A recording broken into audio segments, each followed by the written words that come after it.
हे दोस्तों, आज मैं आपको बताऊंगा एक की रीजन क्यों कुछ ही लोग बहुत अमीर बन पाते हैं और क्यों ज्यादातर लोग गरीब या फिर मिडिल क्लास रह जाते हैं। रॉबर्ट नाम का एक लड़का था जिसके दो बाप थे। अब आप कुछ गलत मत समझिए, पहला उसका खुद का था पर दूसरा उसके दोस्त का बाप था जिसे वो अपना मुंह बोला बाप मानता था।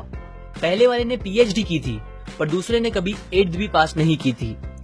दोनों बहुत ही स्मार्ट और हार्डवर्किंग थे पर दोनों की सोच बहुत ही अलग थी और दोनों रॉबर्ट को अलग अलग बातें सिखाते थे।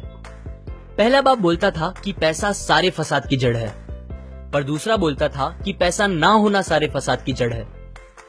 पहला रॉबर्ट को हमेशा महंगी चीजों के बारे में सोचने से मना करता था और कहता था कि वो हमारी हैसियत के बाहर है।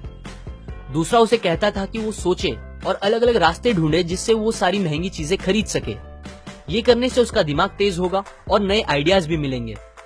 पहला उसे कहता खूब मेहनत कर, अच्छे से पढ़ लिख ताकि तुझे बड़ी कंपनी में नौकरी लगे और तू बड़ा इंसान बन पाए। दूसरा कहता था तू खूब पढ़ मेहनत कर पर खुद की कंपनी खोल ताकि तू खूब सारी नौकरियां लोगों को दे पाए। रॉबर्ट के पास एक एडवांटेज था, उसने अपने दोनों बापों को अपनी अलग अलग सोच के साथ बढ़ते और उनकी तरक्की देखी। उसने अपना दिमाग लगाया और अपने दूसरे बाप की बातें मानी और फॉलो की, जो कि बाद में मायामी फ्लोरिडा का सबसे अमीर इंसान बना और उसकी सिखाई बातों से उसने खुद करोड़ों कमाए, जबकि उसका पहला बाप जिंदगी भर गरीब रह गया। सबसे इंपॉर्टेंट बातों में से एक बात जो रॉबर्ट ने अपने अमीर बाप से सीखी वो थी फाइनेंशियल लिटरेसी, जिसका मतलब है एसेट्स और लायबिलिटीज के बीच का डिफरेंस जानना।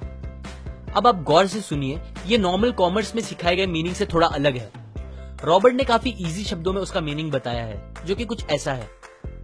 एसेट्स कोई भी वो चीज होती है जो आपको पैसे बना के दे या फिर आपके जेब में पैसे डाले, और लायबिलिटीज वो चीजें होती है जो आपके जेब से पैसे ले ले या आपके पैसे खत्म करे। अमीर लोग इसीलिए अमीर होते हैं बिकॉज वो अपने एसेट्स बनाते हैं, जबकि मिडिल क्लास लोग बस लायबिलिटीज पे खर्च करते हैं। मिसाल के तौर पर रमेश और सुरेश नाम के दो दोस्त थे। दोनों सेम पोजीशन और सेम सैलरी पे काम करते थे। जब भी उन्हें सैलरी मिलती, रमेश अपनी सैलरी से नए कपड़े, नए गैजेट्स, नया फोन, बाइक या कार ऐसी चीजें खरीदता था जो उसे अमीर जैसा फील कराती थी। पर वो ये नहीं समझता था कि ये सारी चीजें लायबिलिटीज है जो उसके पैसे उससे ले रही है, ना कि बस जब वो उन्हें खरीदता है तब, बल्कि आगे भी मेंटेनेंस वगैरह के लिए, जिसकी वैल्यू वक्त के साथ कम हो जाएगी और ना ही वो उससे आगे कुछ पैसों का प्रॉफिट देगी। बट सुरेश ऐसा नहीं था। वो ये सारी चीजें नहीं खरीदता था जब तक कि उसके लिए बहुत जरूरी ना हो वो चीज खरीदना। वो पैसे जमा करता था और एसेट्स पे खर्च करता था, जैसे कि स्टॉक्स, बॉन्ड्स, रियल एस्टेट, अपनी खुद की स्किल्स बढ़ाने के लिए या कुछ सीखने के लिए जो उसे आगे और पैसे बना के दे।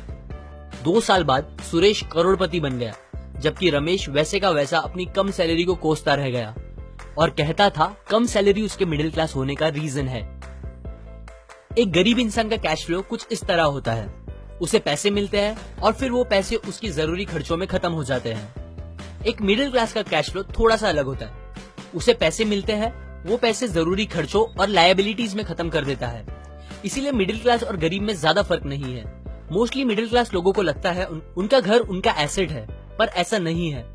आपका घर आपको पैसे बना के नहीं देता अनलेस आप उसको भाड़े पे दो, जबकि अमीर लोगों का कैश फ्लो ऐसा होता है, उन्हें पैसे मिलते हैं, वो उस पैसों से अपने एसेट्स बनाते हैं पहले और फिर उससे बने पैसों से खर्चा करते हैं। इसीलिए वो अमीर होते जाते हैं क्योंकि उनके इनकम के सोर्स बढ़ते जाते हैं। अगर आपको अमीर बनना है तो ये बात याद रखिए अच्छे से। इस बात से फर्क नहीं पड़ता कि आप कितना कमा रहे हैं, बल्कि आप उन पैसों को कैसे और कहां खर्च कर रहे हैं, ये इंपॉर्टेंट है। आपको कंज्यूमर की सोच से बाहर आकर इन्वेस्टर की सोच अपनानी पड़ेगी।